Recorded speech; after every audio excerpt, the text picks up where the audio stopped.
Alright, magandang tanghali mga kamukil.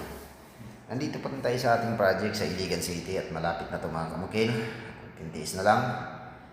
So ayan, shoutout nga pala sa lahat ng mga content creator dito sa social media, mapa Facebook o YouTube. No? Shoutout sa inyong lahat.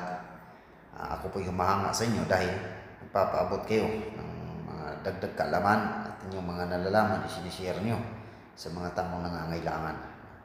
So itong video na ito mga kamukil, ako lang po'y magpapaalala, no?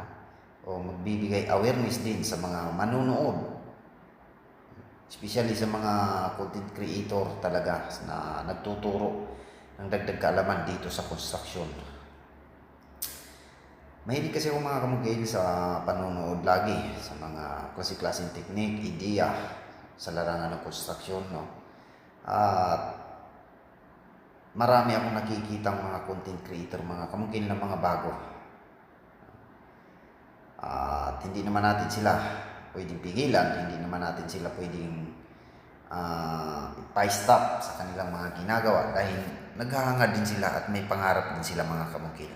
So ang tangi ko na lang magagawa ay magbigay ng advice o ipaalala sa mga bagong content creator na sana'y gampanan natin ang ating tungkulin bilang isang content creator, no? So shoutout to mga kamukil dito sa lahat ng mga content creator sa social media. Yan. Nakikita ko si mga kamukil dito sa social media. Marami na tayo. Sumibol na content creator. So kung paano maggawa ng bahay. Especially dito po sa paggagawa ng bahay na tubular mga kamukil. Ang dami ko nang nakikita. Nung sumikat ang tubular mga kamukil, paggawa ng bahay ng tubular, sabihin yung mga bugiro ako, pinagmamayabang ko. Pero mga kamukil, ang totoo is sinasabi ko sa inyo. Ako yung kauna-unahang vlogger mga kamukil, o ako yung pinakauna-unahang taong gumagawa ng isang bahay na lahat ginagamit ay tubular. Ako yung pinakauna-unahang vlogger na nag-upload. Kasi mga kamukil, nasabi ko yon nung nagawa ko yung plano na yon, plinano ko pa yon, ako yung nag-search sa YouTube, no? Mapa Facebook o YouTube, sinerge ko lahat. Pero wala mga kamukil akong nakikita. Lahat nakikita, lumalabas sa bawat search ko, gate at railings lang ang ginagawa sa tubular dati. Now ngayon mga kamukil, i-search nyo lang sa aking YouTube channel, Mongkil Vlogs. Almost 1,700 videos na yung na-upload ko dito. At lahat po yan mga kamukil, walang halong ibang video yan. Paggagawa ng bahay na tubular. Malimit lang ako mga kamukil dati makakuha ng mga project na konkrito yung ginagawa ko. Halos kadalasan repair, renovation, nayari ko sa tubular, second floor extension, nayari ko sa tubular. Patunay niyan mga kamukil, ito yung mga patunay ko. Isa po yan mga kamukil sa mga patunay kong nagawang bahay na tubular at hindi maliit ang mga project yan mga kamukil. Napakalaki mga project yan at hindi lang yan, marami pang iba mga kamukil na ginawa kong bahay na yari po sa tubular at ako mismo yung gumagawa niyan. Hands-on po ako sa trabaho.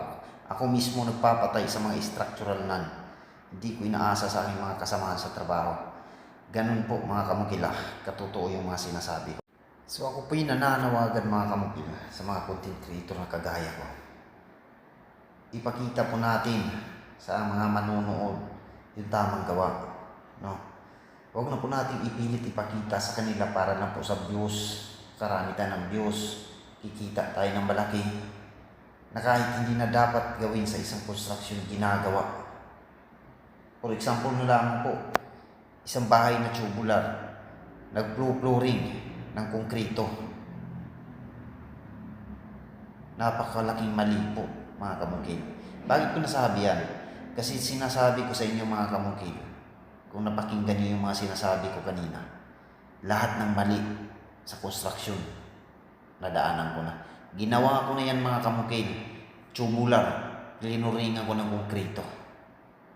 Problemado yung may-ari, pati ako mga kamukil. Nung kinalawang na yung tubular, paano namin papaklasin yung flooring, ano yung mangyayari. Kaya lahat ng sinasabi ko dito totoo, base ko sa experience ko. Huwag na po nating ipilit ipakita sa mga tao, no? Yung mga hindi karapat dapat ipakita kasi isa tayong influencer. Maraming susunod sa atin gaya na sabi ko, sa 100 manonood, may isa talagang susunod at gagaya sa ginagawa natin. Bago tayo magpakita, bago tayo mag-upload, isipin muna natin kung karapat dapat ba o wala pang mapapahamak na tao sa ating ipapakita o i-upload na video. Kasi influencer tayo eh. Ang isang influencer mga kamukil, hindi iniisip, kagaya ko mga kamukil na isang construction content, dagdag kaalaman, hindi iniisip yung kinikita, no? Iisipin natin yung kapakanan ng manunood, especially sa mga taong magpapagawa ng bahay, nagbabalak magpapagawa ng bahay na low budget lang. Papatusin nila kung ano yung mga pinapakita mo. Papatusin, susundin nila kung ano yung pinapakita natin, ano yung mga sinasabi natin. Dahil ganun yung Pinoy, no? Ganun yung Pinoy. Sinusunod nila kung ano yung pinapakita natin, sinusunod nila kung ano yung sinasabi natin. Kasi wala naman silang alam eh sa posibleng mangyari. Wala silang alam. Ang nakapokus lang sa isip nila ay makapagpatay ng bahay sa murang halaga, no? Ganun yung Pinoy.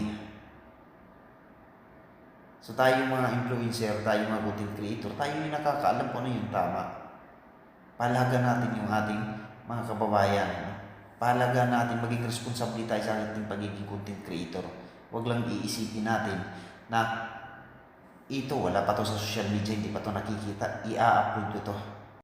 So sa lahat ng mga content creator, ako po yung nananawagan sa inyo, especially construction content. Magiging responsible po tayo sa ating mga ina-upload, mga sinasabi, no? Dahil may mga tao kung kagaya at susunod sa mga sinasabi natin. So yun lamang po, no? Yung aking masasabi sa mga bagong content creator sa construction content. Patuloy lamang po kayo. Huwag pang hinaan ng loob. Mag-share ng kaalaman. Ako po si Alias Mungkin, nagsasabing ang buhay ay wither lang.